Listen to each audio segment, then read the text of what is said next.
너에게 평강이 있을지어다. 이런 제목으로 하나님의 말씀을 전하도록 하겠습니다. 예수 그리스도의 십자가에서 죽으심과 그리고 무덤에서 부활하심의 첫 증인이 되었던 마리아, 그녀의 예수 그리스도에 대한 지극한 사랑에 관한 증언에 이어서 이제 성경은 부활하신 이후에 예수께서 처음으로 제자들에게 찾아오신 이 사건에 대해서 기록하고 있는 것을 볼 수 있습니다. 부활하신 이후에 그리스도의 행보를 계속 쫓아가면서 우리는 주께서 남기신 말씀들을 하나하나 살펴봄으로써 오늘을 살아가는 우리에게 이 말씀은 어떤 의미와 교훈으로 다가오는지에 대해서 깊이 생각해 보기를 원합니다. 부활하신 주님께서는 자신의 부활에 대해서 자기를 사랑하고 추종했던 자들에게 이 사실을 확인시키심으로 부활의 증인들을 세우시는 일을 통해서 이제 복음이 더 힘있게 선포되고 증거되게 하시기 위해서 그 일에 집중하고 계셨던 것을 보게 됩니다.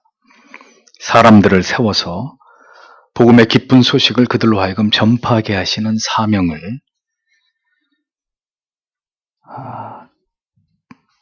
하나님의 사랑하는 자들에게 부여하신 것이 바로 부활하신 주님께서 아버지께로 다시 돌아가시기까지 마지막으로 이 세상에 계실 때 그분이 수행하셨던 그런 사명이었다는 사실을 성경은 우리에게 보여줍니다.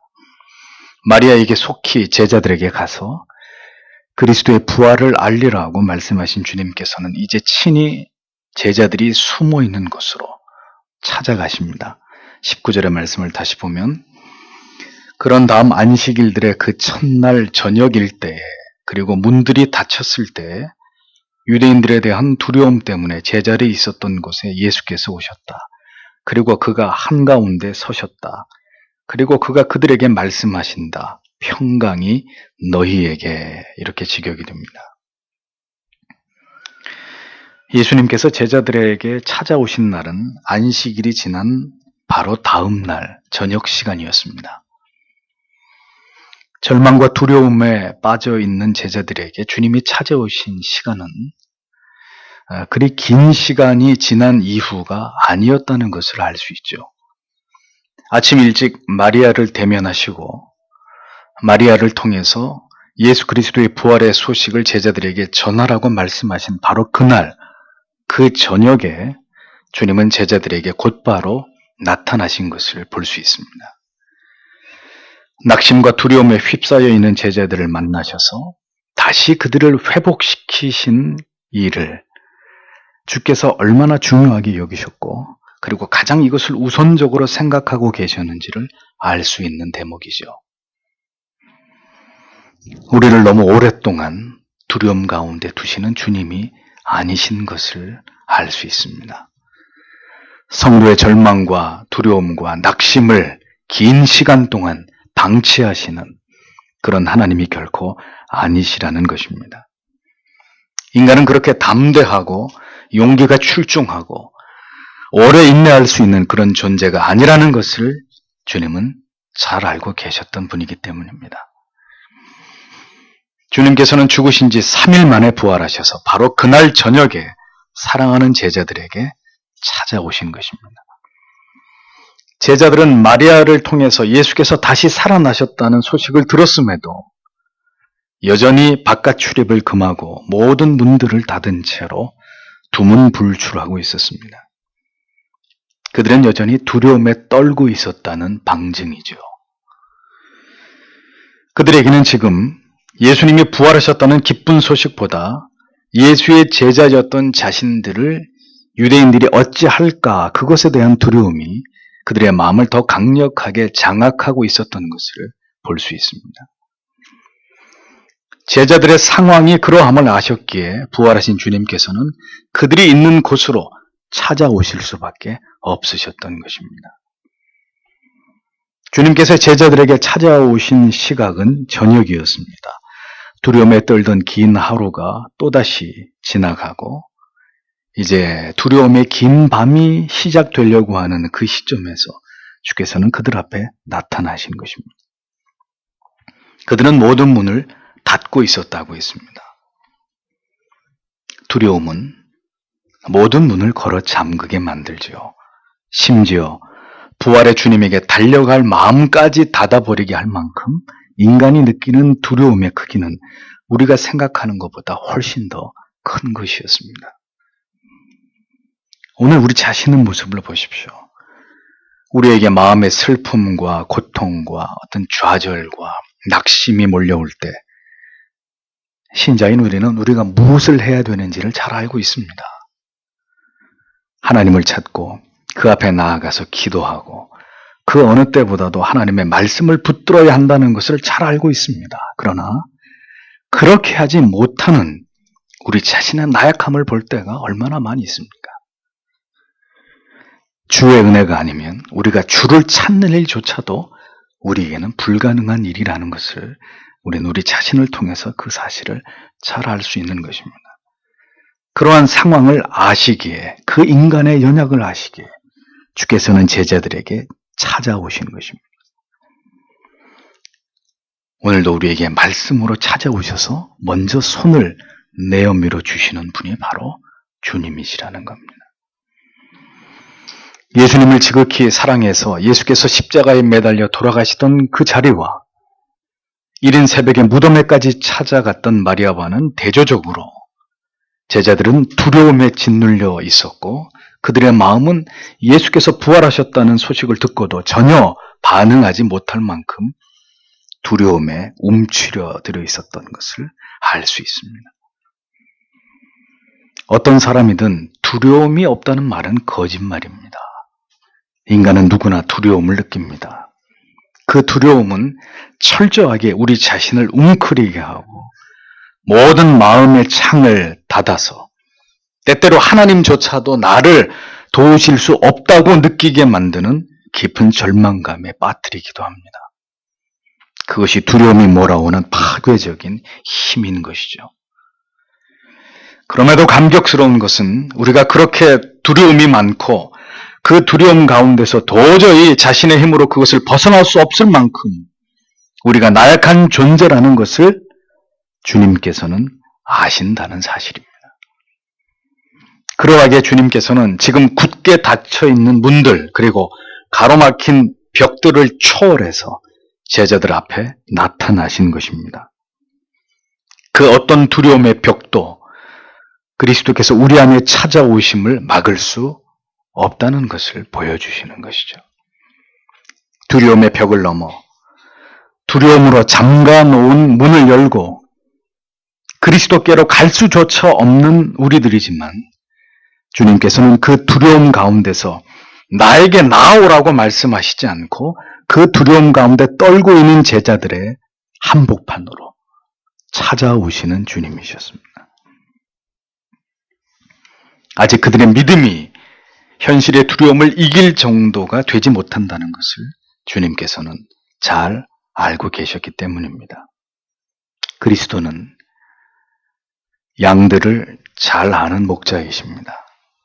양의 한계와 그 연약을 너무나 잘 헤아리시는 그런 목자이십니다. 그래서 다윗은 여호와는 나의 목자시니 내가 부족함이 없으리로다 라고 노래했던 것이 아니겠습니까? 두려움을 이기고 나에게 오라고 말씀하실 때와 두려움 가운데 웅크리고 있는 주의 자녀들에게 찾아오셔야 될 시점을 주님께서는 정확히 알고 계시는 분이십니다. 주께서는 벽과 닫혀진 문들을 초월해서 호련히 제자들 앞에 자신을 나타내셨습니다. 이러한 이적은 가장 극적으로 제자들 앞에 자신의 모습을 드러내심으로 현실의 두려움에 떨고 있는 제자들에게 진정으로 두려워해야 될 자가 누구이신지를 보이시는 것을 통해서 그들을 짓누르고 있던 두려움을 한 번에 몰아내려고 하시는 주님의 섭리와 뜻이 담겨 있는 것입니다. 두려워서 떨고 있는 제자들에게 너희를 지키는 이가 누구인지를 이보다 더 강렬하게 드러낼 수 있는 방법은 없었기 때문이죠. 도저히 일어나기 어려운 일이 일어났을 때, 도저히 내 능력으로 될 수 없는 일이 이루어졌을 때, 그 믿기 힘든 결과 앞에서 우리는 우리의 귀에 속삭이시는 주님의 음성을 듣는 것입니다. 내가 너를 위해서 행한 것이다. 너의 두려움을 위해, 너의 작은 믿음을 위해 내가 그렇게 너에게 찾아온 것이다. 라고 말입니다. 신자에게 쉬운 길은 없습니다. 주의 나타나심이 아니면 해결되지 않는 일들이 성도의 삶에서는 다반사입니다. 또한 그렇게 주의 도우심이 있어야만 해결되는 삶을 살아가야 하는 자들이 바로 하나님의 자녀들인 신자들입니다. 주님께서는 제자들을 대면하시면서 그 첫 마디가 너희에게 평강이 있을지어다 라는 말씀이셨습니다. 평강을 비는 이러한 인사는 유대인들에게 아주 보편적인 그런 인사말이었습니다. 그러나 지금 이 순간 두려움에 떨고 있는 제자들에게만큼은 주님의 이 말씀이 특별한 의미로 각인되고 있었음은 두말할 나위가 없을 것입니다. 두려움에 떨고 있는 자들에게 가장 필요한 것이 무엇일까요? 그것은 다름 아닌 마음의 평강입니다. 다시 마음의 평화를 되찾고 싶은 마음, 그것이 가장 절실한 두려움에 떨고 있는 사람들의 소망일 것입니다. 마음의 고통으로 밤을 지새워 본 사람만이 이 의미를 온전히 이해하실 수 있을 것입니다. 주님께서는 지금 그들의 마음의 두려움을 종식시키시는 평강의 선언을 통해서 가장 먼저 그들의 마음 속에서 두려움을 걷어내고 계셨습니다. 지금 너희에게, 두려워 떨고 있는 너희에게 내가 주는 평강이 임하기를 원한다. 이제 너희는 더 이상 두려워해야 될 아무런 이유가 없다. 이제 내가 말한 바대로 부활한 내가 너희들 앞에 이렇게 서 있기 때문이다. 이런 의미들을 다 함축해서 너희에게 평강이 있을지어다. 주님은 이렇게 제자들을 향한 첫 마디의 말씀 속에 그 의미를 담아놓고 계셨던 것입니다. 기독교는 평화의 종교입니다. 죄로 말미암은 모든 관계가 단절되고 평화가 깨어져 버린 죄인들이 예수 그리스도를 구주로 믿음으로 말미암아 결코 다시 회복될 수 없고 화목될 수 없는 그런 하나님과의 관계가 다시 화목하게 되었고 평화롭게 되었고 평강을 누리게 되는 그런 관계로 변화되게 되는 그것이 바로 기독교의 신앙입니다. 기독교가 가지고 있는 최고의 가치 중에 하나는 바로 이 죄인들에게 임한 평강입니다. 그러므로 이미 거듭난 성도에게 있어서 그가 다시 하나님 앞에 서게 될 때까지 이 땅에서 신자가 추구해야 될 가장 중요하고 본질적인 가치가 있다면 그것은 바로 하나님과 평강을 누리는 이 복된 관계를 지키는 일일 것입니다. 우리가 이처럼 우리에게 평강을 주러 오셔서 하나님과 화목의 가교가 되어주신 예수 그리스도의 은혜를 기억한다면 힘써 오늘도 하나님과 평강을 누리고 이 평화로운 복된 관계를 지켜 살아가는 일에 최선을 다하는 것이 마땅한 것이라는 거죠. 성도는 언제나 하나님과 복된 동행의 가치를 붙잡는 자들이 되어야 합니다. 그런데 이 평화를 깨는 가장 근본적인 요소가 무엇이겠습니까? 바로 우리의 죄와 불순종인 것이죠. 아무리 우리가 종교적인 열심을 가지고 예배에 나오고 주를 위해 어떤 일들을 행할 수는 있을지 모르지만 내 자신의 영혼만큼은 정직하게 어떤 진실을 알고 있습니다. 그것을 부인할 수가 없습니다. 그것은 내가 지금 하나님과 화목하지 못하다는 사실입니다. 무엇인가 하나님과 나 사이에 벽이 가로놓여 있고 하나님과 친밀함을 잃어버렸다는 사실. 이러한 영혼에 켜진 적신호는 지금 당신이 있는 자리가 하나님 앞에서 죄와 불순종을 방치하고 있는 자리라는 것을 의미하는 것입니다. 여러분은 지금 그리스도께로부터 받은 이 복된 하나님과의 평화를 힘써 지키는 삶을 살아가고 계십니까? 하나님과 화목한 관계를, 내 양심이 증언할 수 있는 평화의 관계를 여러분은 지금 누리고 계십니까? 잊지 마십시오. 주님은 우리의 죄와 연약으로 말미암은 두려움을 몰아낼 평화를 주시기 위해서, 하나님께로부터 임하는 평강을 주시기 위해서 이 땅에 오셨고, 그 평화의 대가, 화목의 대가를 지불하시기 위해서 그분은 십자가를 지시고 지옥의 음부에 이르는 고통을 감수하셔야만 했습니다.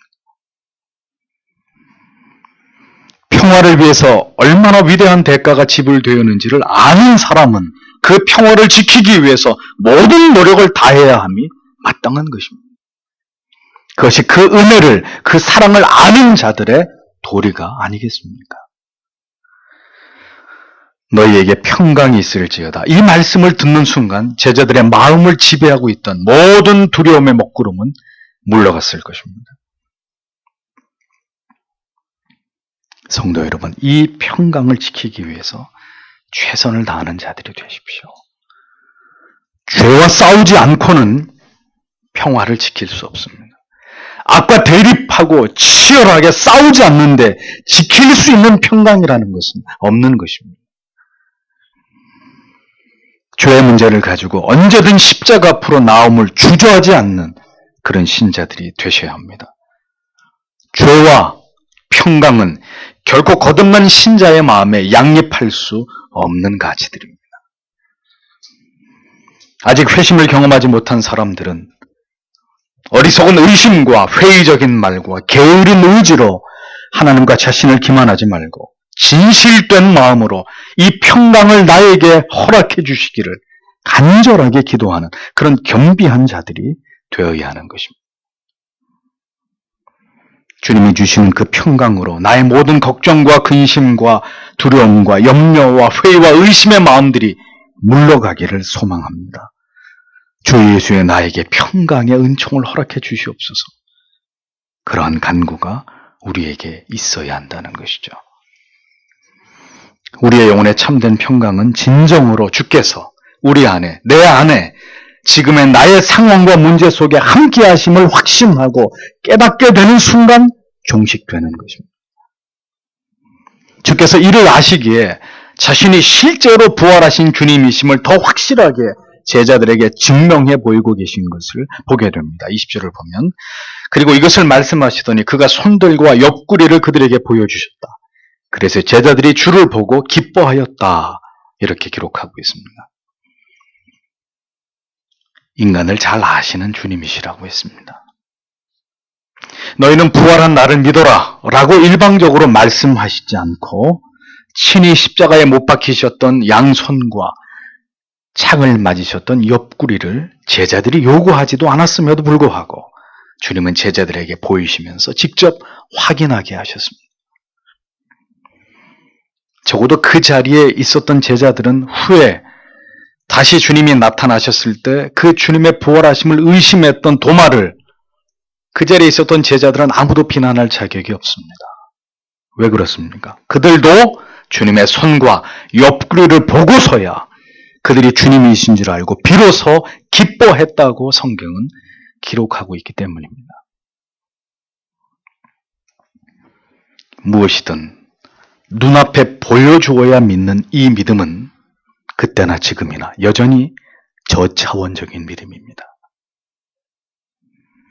표적을 보여주지 않으면 도무지 믿지 않으려는 주께서 탄식하셨던 그런 믿음은 언제나 가장 저급한 믿음이고, 그 믿음은 언제라도 부정하고 다시 의심에 빠질 수 있는 그런 불안정한 믿음이었다는 것을 우리는 이미 여러 가지 주를 통해서 표적을 보고도 결국 예수 그리스도를 십자가에 못 박아 죽이라고 외쳤던 그 무지한 유대인들의 무리들을 통해서 그 사실이 증명되었다는 것을 알고 있지 않습니까?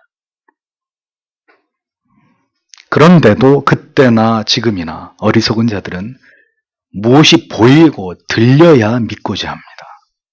어떤 표적이나 이적 은사들을 경험하게 될 때, 환상이 보이고 꿈을 꾸고 음성을 듣는 것이 대단히 뛰어난 신앙의 어떤 단계이고,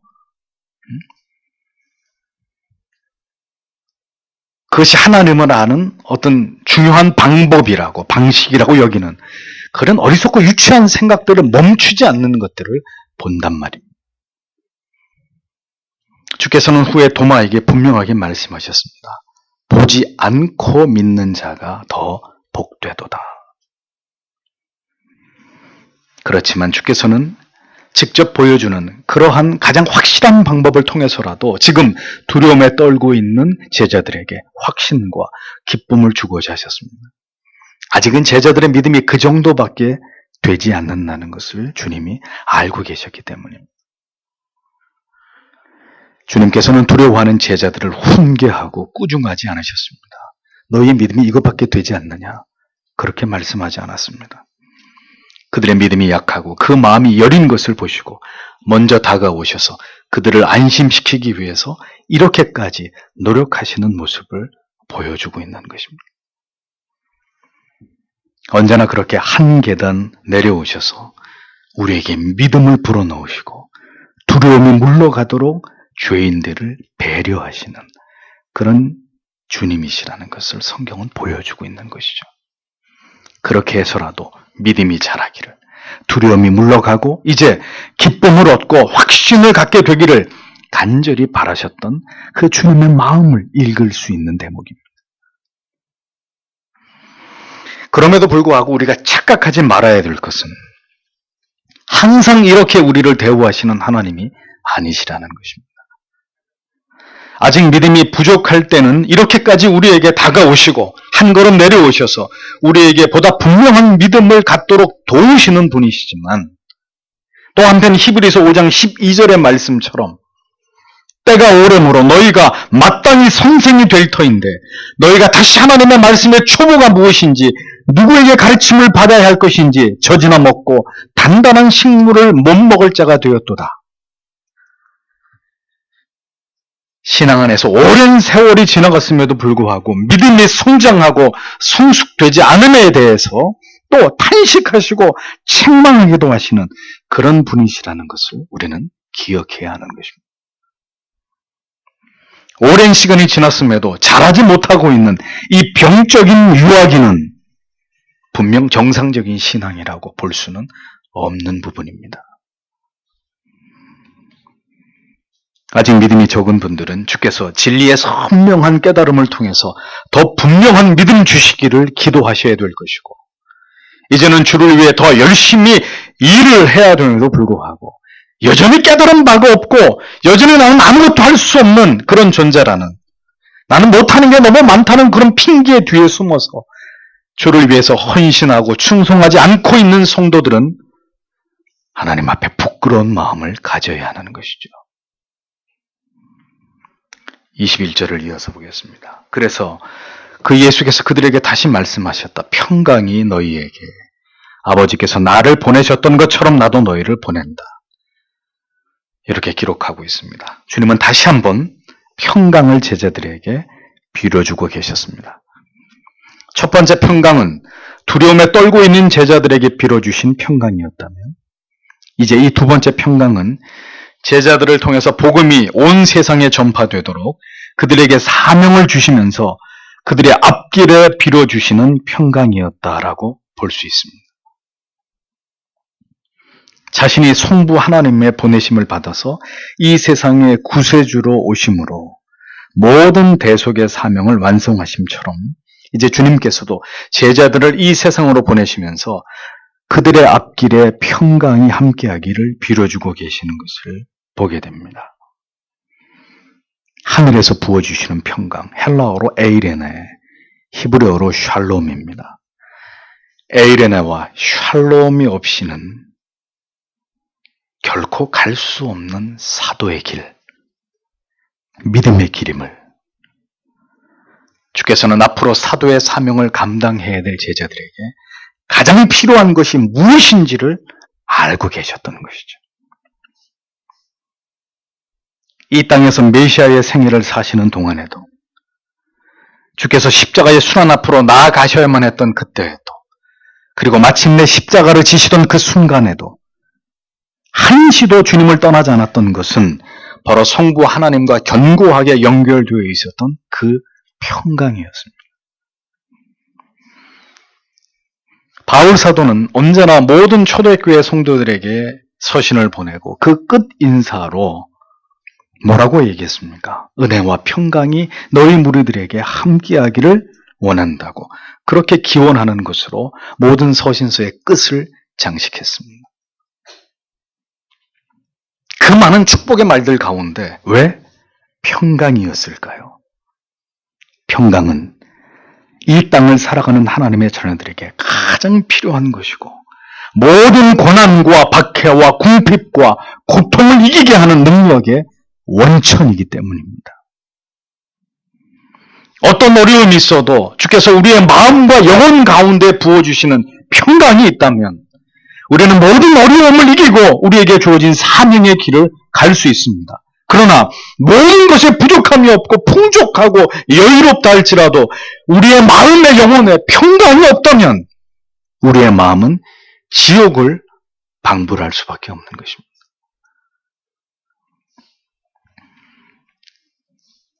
새해 복 많이 받으세요. 성도로서 그다지 적합한 인사가 아닙니다.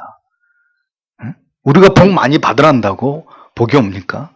저는 이런 인사보다는 올 한 해에도 주께서 주시는 은혜와 평강이 아무에게 성도님에게 넘치기를 바랍니다. 얼마나 성경적인 인사입니까? 얼마나 아름다운 성도의 문안입니까?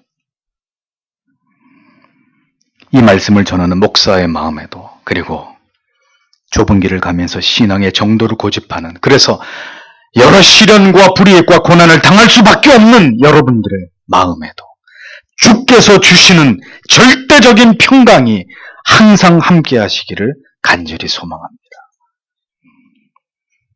주를 따르는 길은 주께서 부어주시는 절대적인 마음의 평강이 없이는 결코 갈 수 없는 길입니다.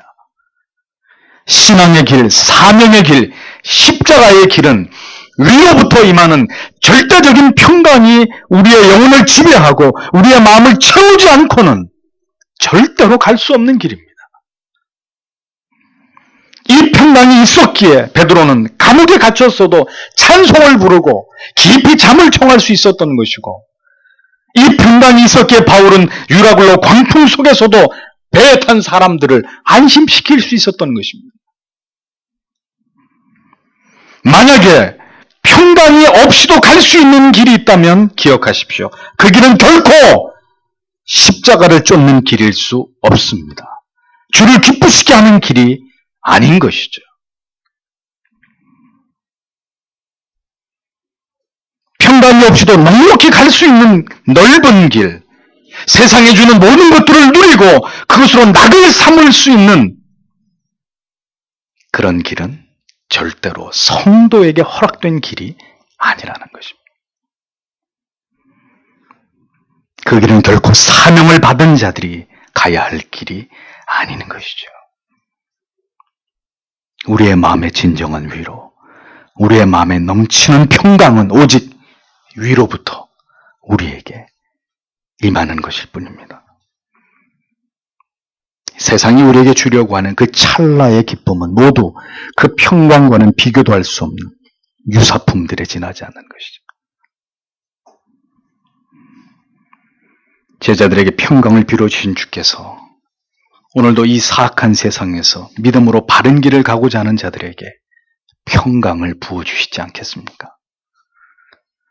오늘도 수고와 슬픔뿐인 서러운 신앙의 이 외길에서 눈물 가득 담은 얼굴로 주께 간절히 기도하는 하나님의 자녀들의 마음속에 하늘을 열어서 그들에게 물붓듯 평강을 쏟아 부어주시지 않겠습니까? 주께서 이 세상으로 보내심을 받으셨듯이 제자들 또한 이제 사명을 가지고 주께로부터 보내심을 받은 자들이었습니다. 그러므로 평강은 보내심을 입은 자들의 몫입니다. 사명을 가지고 원하든 원치 않든 하나님께서 가라 하시는 곳으로 가는 자들에게 반드시 주어지는 은총이 바로 평강이라는 것입니다. 내가 가고 싶은 길을 가는 사람에게 평강은 주어지지 않습니다. 그러나 주께서 가라고 하는 그 길을 가는 자에게는 세상이 줄 수 없는 평강이 그들과 함께하는 것입니다. 무의도식하면서 세상을 유랑하듯이 살아가는 그리스도인들을 위한 평강은 결코 예비되어 있지 않습니다. 맹수가 기다리고 화형이 기다리고 톱으로 쳐짐이 기다리고 있는 끓는 가마에 던져짐이 기다리고 있는 그러한 자들에게 주어질 평강입니다. 주를 위해 고난을 각오하고 생명을 내어놓기를 결심한 자들을 위한, 그들만을 위한 평강이 있다는 것입니다. 성도 여러분, 함부로 평강을 구하지 마십시오. 평강은 진정으로 평강이 있어야 할 자에게 임하는 하나님의 함께하심입니다. 진정한 하늘의 평강이 필요한 사명의 십자가를 감당하는 그런 삶을 살면서 하나님께 평강을 구하는 그런 자들이 되어야 하는 것이죠. 그 자가 그 평강의 참 맛을 누리게 되는 것입니다. 그저 이 세상에 사는 동안 조금 더 편안하고 마음의 위로가 되는 그런 삶의 액세서리 정도로 그렇게 평강을 생각하지 말고 진실로 하나님께로부터 임하는 충만한 평강이 없으면 결코 한 걸음도 더 떼기 어려운 그 고난의 삶의 환경 속에서, 그 현실 속에서 하늘을 우러러 평강을 구하는 그런 성도님들이 되셔야 하는 것입니다. 고난 속에 있지 않는 자, 주를 위해, 복음을 위해 핍박을 당하지 않는 자가 구하는 평강은 사치이고, 그런 자들을 위한 평강은 예배되어져 있지 않습니다. 그런 방만한 삶을 살고 있는 그리스도인이라면 하나님께 평강을 구하느니 차라리 영화관에 가셔서 어떤 감동적인 영화 한 편을 보시고 잠시 마음의 카타르시스를 얻는 정도로 만족하면서 사십시오. 평강,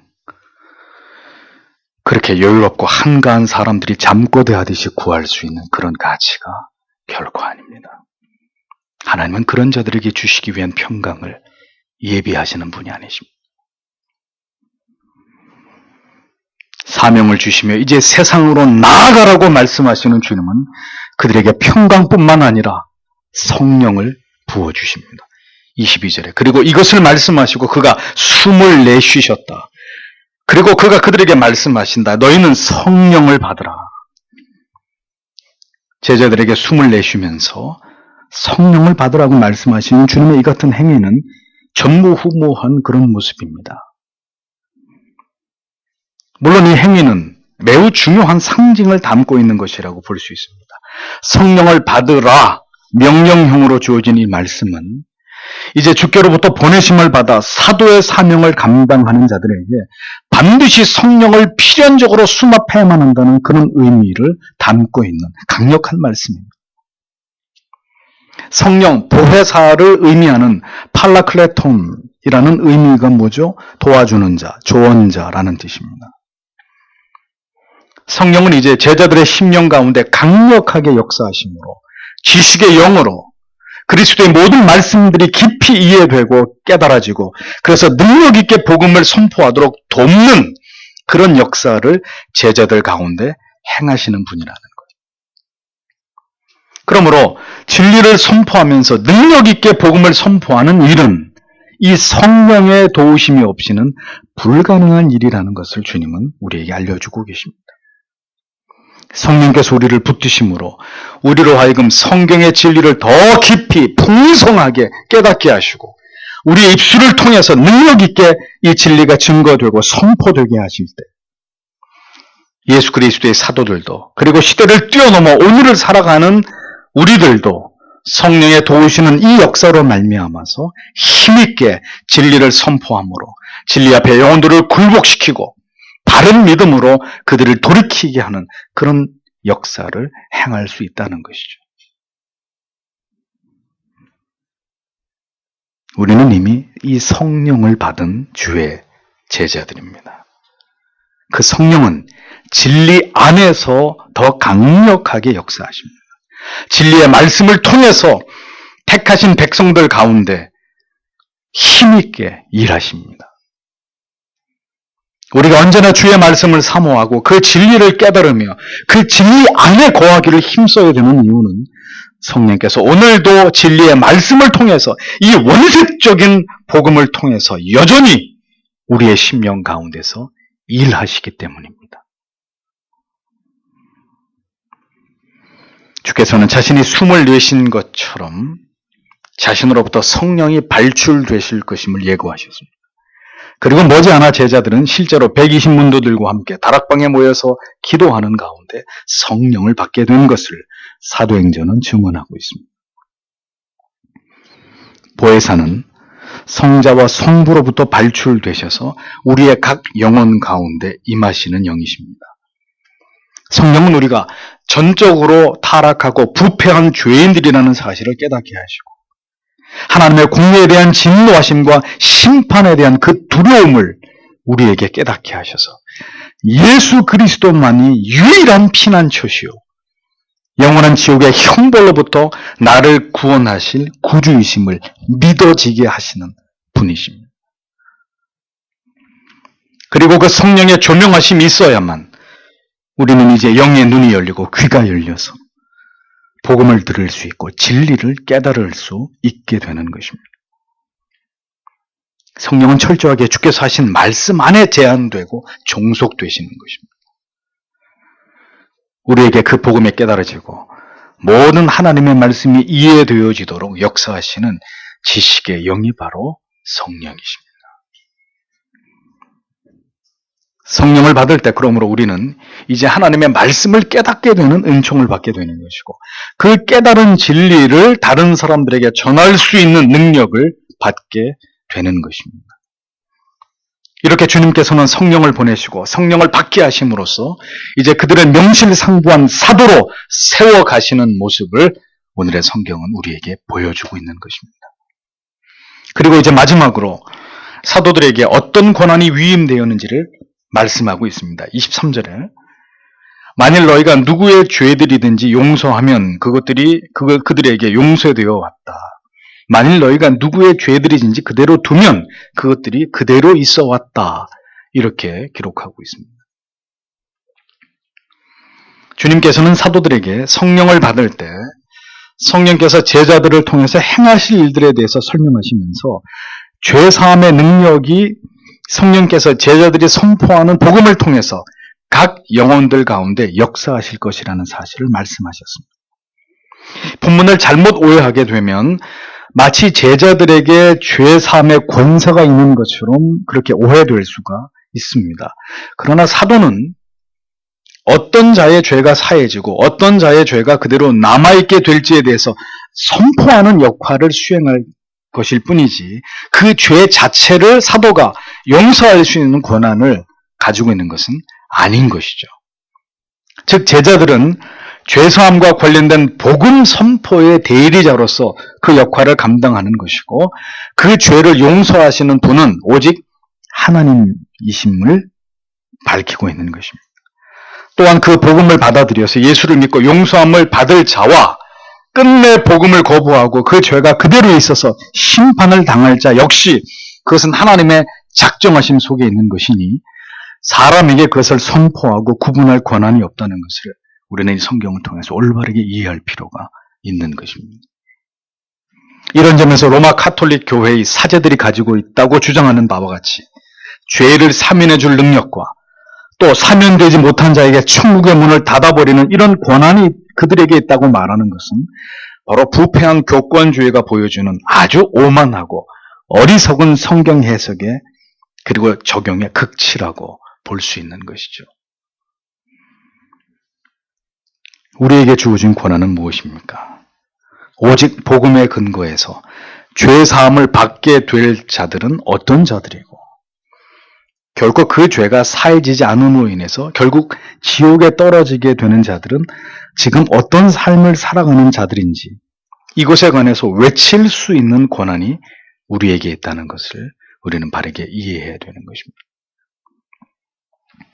하나님의 말씀의 권위를 가지고 어떤 자가 참된 구원에 이르는 바른 믿음을 가진 자이고 어떤 자가 결코 구원에 이를 수 없는 거짓된 믿음을 가진 자인지를 엄중하게 선포할 수 있는 권위는 이 시대의 모든 목회자들이 분명하게 행사해야 되는 중요한 사명입니다.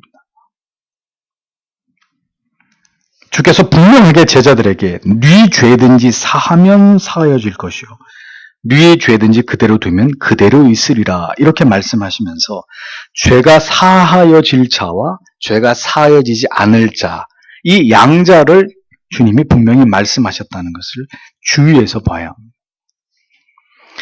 그러므로 복음이란 천국과 지옥을 말하는 것이라는 것을 잊지 않아야 합니다.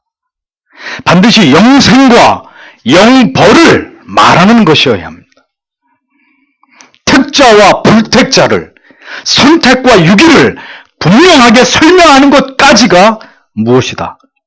복음이다. 그것이 사역자들의 임무라는 사실을 기억해야 되는 것이죠. 어떤 설교자가 하나님께서 보시기에 올바른 사명자일까요? 복음을 선포함에 있어서 전혀 어떤 오류와 결함이 없게 온전한 복음을 선포하는 자일 것입니다.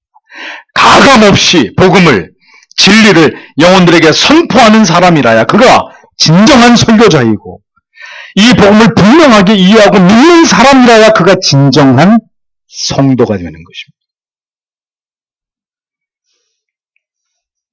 용서와 사랑과 자비와 긍휼과 축복만 말하고 하나님의 준엄하신 심판과 공의와 책망과 징계를 말하지 않는 것은 복음을 왜곡시키는 것입니다. 죄를 용서받은 확신은 결코 사람의 선포로만 되어지는 것이 아니죠. 또한 한 사람을 회심케 하는 일 또한 사람의 능력으로 가능한 것이 아닙니다. 예수 그리스도를 만남으로 구원의 감격을 맛보게 되는 것도 성령이 하시는 일이고 어떤 말로도 결코 마음을 돌이켜서 예수를 구주로 인정하지 않는 그 완고하고 어리석음도 결국은 하나님의 작정의 한 부분으로 사람이 어떻게 할 수 없는 일인 것입니다. 그러므로 우리는 담대하게 복음을 전해야 합니다. 참되게 믿는 자는 죄를 용서함 받아서 구원을 받게 될 것이고 그렇지 않은 자에게는 영원한 지옥의 심판만이 남아있을 뿐임을 두려움 없이 가감 없이 선포해야 되는 것입니다. 복음을 부끄러워해서는 안 됩니다. 복음은 흑백의 논리입니다. 듣는 모든 사람들을 편안하게 하는 그런 복음이 아닙니다. 누구에게는 한없는 위로와 감사와 기쁨의 이유가 되고 어떤 이에게는 너무나 듣기 거북하고 불쾌하고 분노를 일으키게 만들 수 있는 그것이 바로 복음입니다. 사도들은 이 복음을 그리스도께로부터 위임받아서 이 세상에 선포하기 위해서 세움을 입은 자들이었습니다. 누가 이 시대의 그 사도들의 후예입니까? 이 진리의 말씀을 올바로 수종드는 모든 목회자들과 그리고 이 복음의 가치를 끝까지 지키고자 하는 성도들이 바로 사도들에게 주신 이 위대한 사명의 계승자들이 되는 것이죠. 두려움에 떨면서 모든 문을 닫고 있었던 제자들이었습니다. 그들 가운데 나타나신 주님은 그들의 눈앞에서 손과 옆구리를 보여주시면서 자신의 부활을 선명하게 각인시키셨습니다. 그리고는 이제 그들이 사도라는 이름으로 그들의 사명을 다하기까지 그들과 함께할 평강을 빌어주셨습니다. 이어서 성령을 받으라고 선포하시면서 명령하셨습니다. 그리고 그들에게 주어진 권한이 무엇인지를 설명하시면서 이를 통해서 누가 구원을 받을 자이고 영원히 버림받을 자이신지를 드러내는 것이 너희들의 사명이라는 것을 알려주셨습니다. 성도로 살아간다는 것. 하나님의 말씀을 전하는 목사로 한 시대를 살아간다는 것이 무엇을 의미하는 것인지를 우리는 오늘도 두려움 속에 떨고 있었던 제자들에게 찾아오셔서 말씀하고 계시는 부활하신 주님을 통해서 이것을 선명하게 깨닫게 되는 것입니다. 그 영혼 가운데 있어야 할 것이 분명하게 있어야 그가 제자입니다. 그가 성도입니다. 그리스도께서 우리에게 주신 것, 당부하신 것, 약속하신 것이 오늘도 우리 안에 있을 때 우리는 이 세상을 압도하는 그러한 하나님의 자녀들로 복음을 위해서 우리의 생명을 바쳐서 헌신하는 그런 삶을 살아갈 수 있는 것입니다.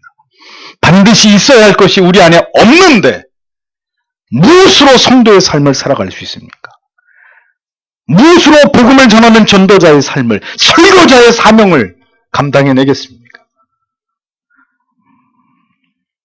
고도의 종교적인 위선자와 결국 직업적인 성직자로 몰락의 길을 갈 수밖에 없는 그런 추악한 일들이 벌어질 수밖에 없는 것입니다.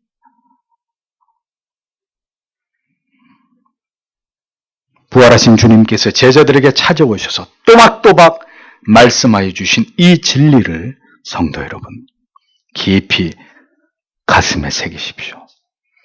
성도의 존재의 가치와 경쟁력은 세상의 화려한 스펙이나 커리어가 아닙니다. 하나님의 심오한 그 영적인 관계 속에서 주어지는 절대적 평강을 누리는 삶과 사명을 감당할 수 있는 성령 안에서의 능력과 무엇으로도 억제할 수 없는 솟구쳐 나오는 충천하는 복음에 대한 사무친 열정입니다. 그 진리를 외치고 병호하고 그 진리로 영혼을 호령하고 돌이킴을 촉구하는 힘입니다. 그것이 우리가 살아가는 이유이고 우리를 불러주신 하나님의 목적입니다. 두려움에 떨고 있던 제자들을 세워주신 주의 은총이 그들에게 주신 평강과 성령이 오늘도 우리가 받은 것과 동일한 것임을 믿고 오늘도 무엇을 위해서 어떻게 살아야 될지를 깊이 생각하시는 여러분 모두가 되시기를 주님의 이름으로 부탁드립니다. 기도하겠습니다.